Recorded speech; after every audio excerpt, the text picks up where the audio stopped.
వరద బాధితులకు ఏపీ ప్రభుత్వం ఆర్థిక సాయం ప్రకటించింది. 179 సచివాలయాల పరిధిలోని ప్రజలకు సాయం చేయనున్నట్లు సీఎం చంద్రబాబు వెల్లడించారు.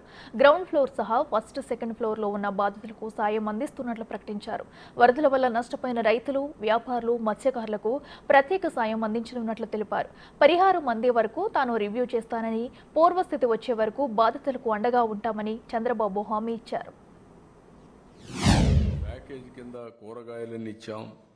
25 కేజీల బియ్యం, 1 KG palm oil, 1 KG sugar, 1 KG పప్పు, 2 కేజీలు ఉల్లిపాయలు, 2 కేజీలు పొటాటో, ఇవన్నీ ఇచ్చాం. ఇవన్నీ ఇచ్చిన తర్వాత ఇప్పుడు 25,000 రూపాయలు ప్రతి ఒక్క ఇంటికి ఆర్థిక సహాయం చేస్తున్నాం.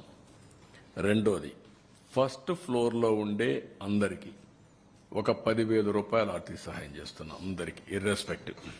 వాళ్ళకు కూడా ప్యాకేజ్ ఇచ్చాం, ఫుడ్ పెట్టాం. ఇప్పుడు కూడా 179 సచివాలయాల్లో ఉండే వాళ్ళకి 10,000 ఇస్తున్నాం.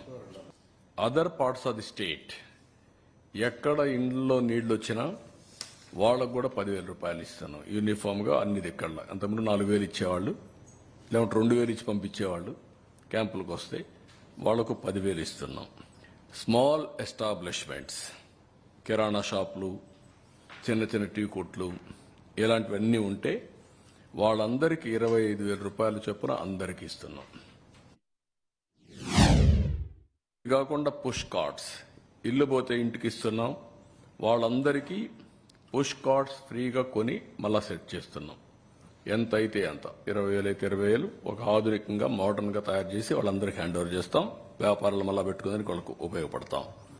నా ఉద్దేశం ఇది కూడా వీవర్స్కి మొత్తం పిట్టు మగ్గం కనిపోతే వాళ్ళకు కూడా 25,000 ఇచ్చేస్తాం. Fishing boat with net partial damage 9,000. Fishing boats non motorized with net full damage అయితే 20,000. Fishing farm desiltation restoration repairs 18,000 per hectare.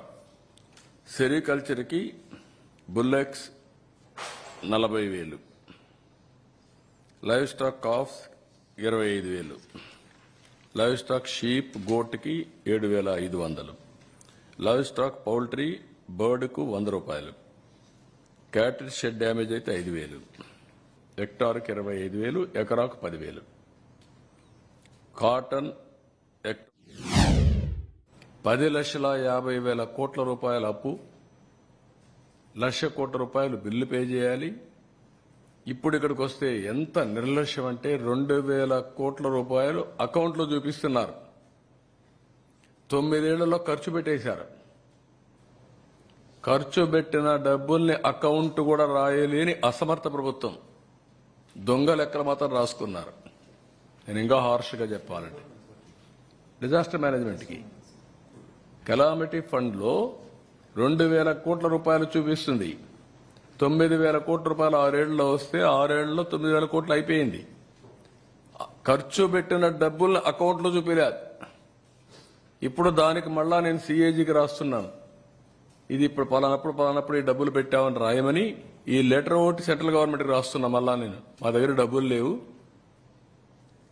దుర్మార్గుడు చేసిపోయిన పనులన్నీ సరిదిద్దడానికి మా పని సరిపోతా ఉంది. People are talking all political statements. That is not correct approach. It is our responsibility how to protect, how to progress that unit. That is important. We will work it out.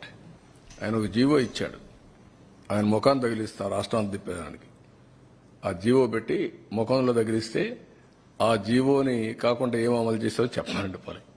నేను straight కోసం అంటే ఆయన బాడీకి గట్టేసి తిప్పుతాం ఆ జీవోని.